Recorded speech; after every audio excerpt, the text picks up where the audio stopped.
I've just made a little alteration a few weeks ago to the rocket stove. I'd noticed it was getting really bad to light. It was so sluggish and it wouldn't draw when it was cold. And I'd also noticed that the top section of Flue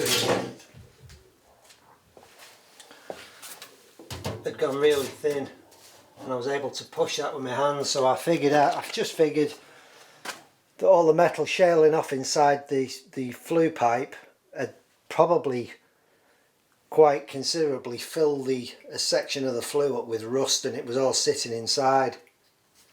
So a few weeks ago I pulled the stove out and moved the bench and I took the flue sections out, and I was right. They were literally 3/4 full with rusted metal that had fallen inside, because the old flue section, it was only mild steel, and it wasn't actually flue section. It came from a grain silo. It was used to pump grain through into a silo, so it was never really meant for flue, but you know, it held up for a few years, 3 or 4 years it's been in there. So I've now replaced it with a piece of stainless steel flue liner, and you can see the section of flue coming out the bottom of the stove there. It literally only goes now and turns. It's just taken out far enough just to take a bit of a bend on it, so it extends beyond the bench, about 2 feet, then comes back again, then goes straight out the top there onto the roof. Wow, what a difference. This stove, it's like having a brand new stove again. It draws really well on starting, and it's so much hotter than before. That old flue system was really clogging it up. The stove was just having to do more work by pushing the gases along the bench and then out. So I'm really pleased with that. I can now imagine if that flue section just went straight out the top, there'd be a tremendous draw on this stove. It'd be even better. But I'm very pleased with the way it's worked out now. I've took the insulation off the firebox since I've done the flue, because it's just running so much better. It doesn't need any insulation around the firebox. So all I'll have to do for this winter, I'm just going to make another lid, and I am going to put a glass top above the riser. So we'll have another look at that in winter time, and you can see how that's performing.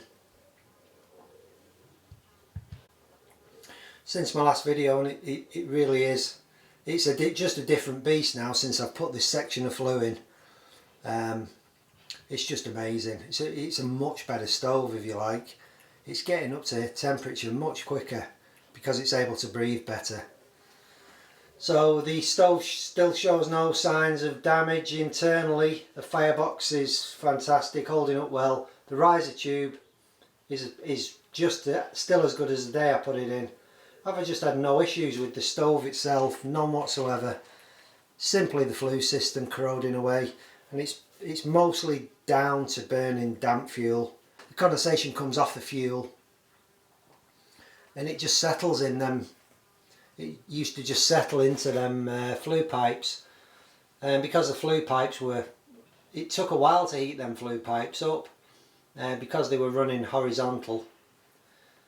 So the condensation will build up in them and then cling to the sides and kind of rust the steel away, which is what's happened. I'll just show you the flue section I took out outside. Well, that started off about 2mm thick.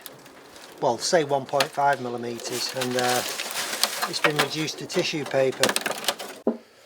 So if you guys who want to see an update on the birds, I'm going to try and do one any day now. I was going to do it today, it's just too windy. The wind's dropped again now, but every time I even thought about letting the birds out, it started gusting again, and they just don't fly well in the wind. So I've just fed them. But also I wanted to show you how I'm getting on with this little subscriber knife. I have been doing some work on it. I've got it to the stage now where I've got the liners in. It's ready for pinning. I've ground the blade, made the spring, I've given an etch, just a slight etch. I just wanted to check on the pattern, to see how the pattern was working out. What do you think so far? Stainless steel liners, carbon steel spring, and that little piece of Damascus for the just see the pattern maybe in that. So as I say, it's had a very light etch. We'll be giving it a nice long slow etch in very weak ferric chloride before I assemble the knife. But I've just got to figure out now what I'm going to do with the handle. It's nice, it's really nice feel. The handle's maybe a little bit big, but you know, I like a nice big handle on a knife. The spring, it wants a little bit of tension taken out of it. It's a little bit tight, the spring. It's a bit too strong, if you like. So I'm just gonna take the tension out of it. But nice size. I'll make a little belt sheath for it to go in, but it's going to be quite slim, so you could carry it in your pocket. But I'm going to put a couple of stainless steel bolsters, one there on each side. Find a really nice piece of timber to go on for scales. I may even use some buffalo horn and timber in between there. I just don't know yet. I've kind of not decided, but it's a nice little knife.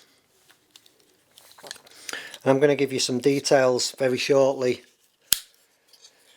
for my subscribers on how you can get this knife. I'm going to call it a halt now. So if you're already subscribed to my channel and you're watching this video, then you're going to have a stab at getting this knife.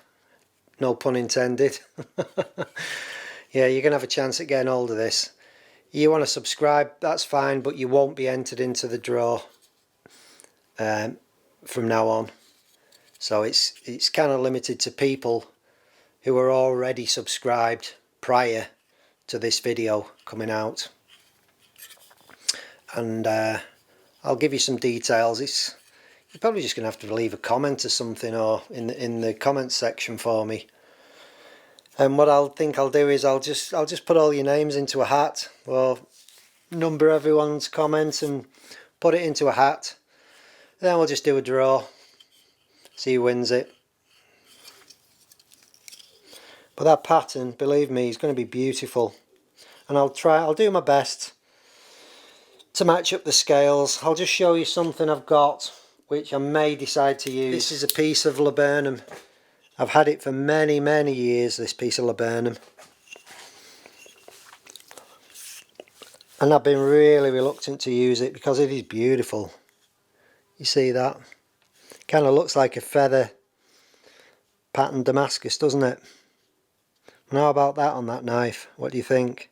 I think that will really make it happen. Right guys, that's it for now. I will update you very shortly on this subscriber knife, and I'll see you soon.